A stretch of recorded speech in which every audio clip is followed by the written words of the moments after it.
কালকে একটা ভিডিও দেখলাম, মানে ঝামেলার ভিডিও ভাইরাল হয়েছে ইতিমধ্যে, আমি দেখেছি। তো দেখছি একটা 9 মাসের গর্ভবতী একটা বউ উনুনের সামনে বসে রান্না করছে। আর এখন তো ভাদ্র মাসে যা গরম পড়ছে বলার কিছু নেই, দুপুরবেলায় প্রখর রোদের মধ্যে। আর গর্ভাবস্থায় মেয়েদের গরমটা একটু বেশি লাগে, এটা সবারই জানা কথা। তো সেই অবস্থায় সে বসে বসে উনুনের সামনে রান্না করছে পুরো পরিবারের জন্য। তো পরিবারের একজন সদস্যও সেই মেয়েটাকে রান্নার কাজে একটুও সাহায্য করছে না, উল্টে পরিবারের সবাই মিলে বাগানে বসে বসে গিয়ে হাওয়া খাচ্ছে। তো সেইটা নিয়ে বউটা শুধুমাত্র উত্তর করেছিল যে আমি তো পরিবারের জন্য রান্না করছি, কিন্তু আপনারা পরিবারের সদস্য হয়ে আমাকে এই অবস্থায় একটু কেউ হেল্পও করছেন না, গিয়ে আরাম করে বসে বসে গল্প করছেন, কি করে পারেন এটা করতে?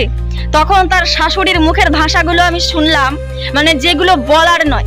তো বোন, তোমার উদ্দেশ্যে বলছি, তোমার যতই কষ্ট হোক মুখ বুজে সব কাজ করো, আর যদি না পারো সবকিছু ছেড়ে দাও, শুধুমাত্র নিজেরটা করে নিজেরটা খেয়ে নাও। আর তোমার স্বামীকেও বলিহারি যায়, বউটা এই অবস্থায় এত কষ্ট করে কাজ করছে আর পরিবারের অন্যান্য সদস্যরা আরাম করে বসে আছে, তার তো উচিত হয়নি মুখে কুলু বেটে থাকা, তার তো উচিত ছিল প্রতিবাদ করা। এটা ভেবেই অবাক লাগছে।